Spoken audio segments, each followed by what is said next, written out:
To edit the free shipping banner that you noticed, or any of the banners actually, on the sidebar here, you're going to go to the admin panel. We're going to go down to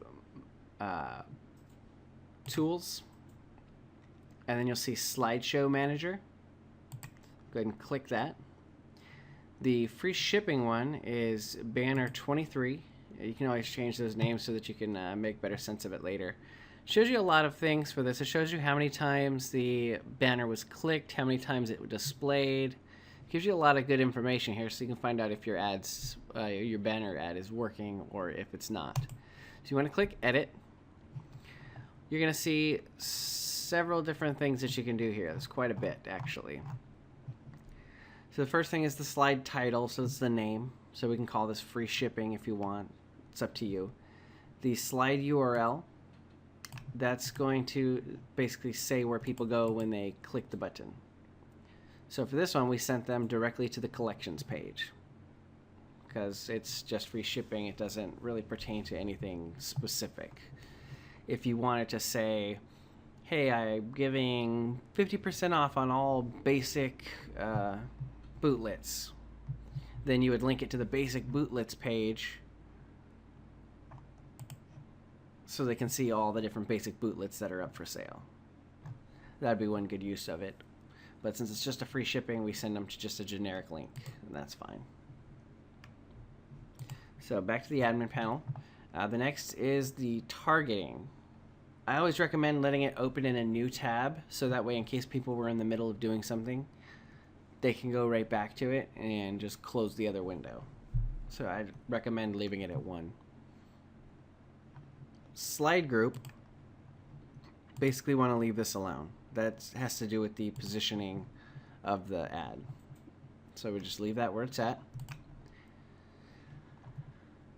Then there's the path to the image. So this particular one is in this location. This big truck is the image. And that's what it looks like on the actual page. The rest is just colorations that we gave it in the styling. The name, free shipping. The little B that just stands for bold, you'll want to leave that there. So if you ever want to change this, you would just change that piece there and ignore the B and /B. That's programming for basically the website to understand.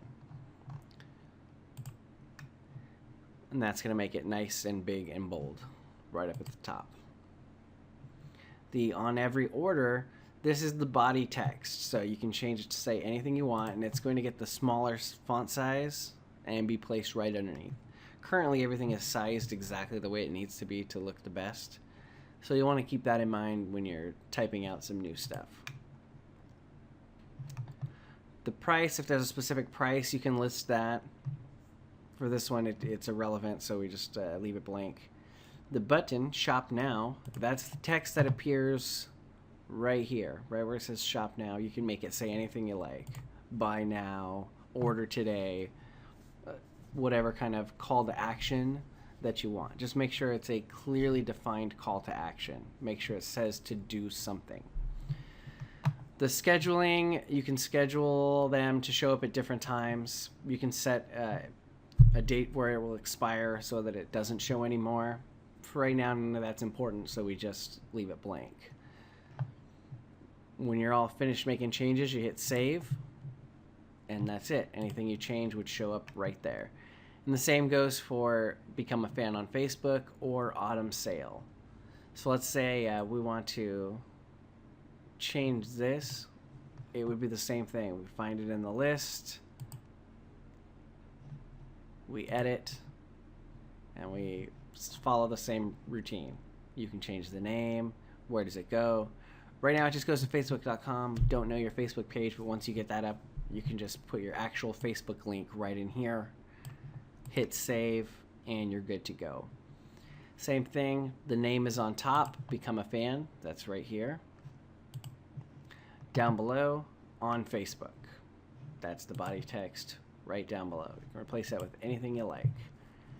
Again, call to action button. This one we chose click here because that's what we want them to do. We want them to click here to go to the Facebook page. And that's it. That's all there is to it. It's really not that hard once you get used to it. And you can really change them to do whatever you want to benefit either by the season or your different sales you might have going. Whatever the case may be, anything you want to advertise, that's the place to do it.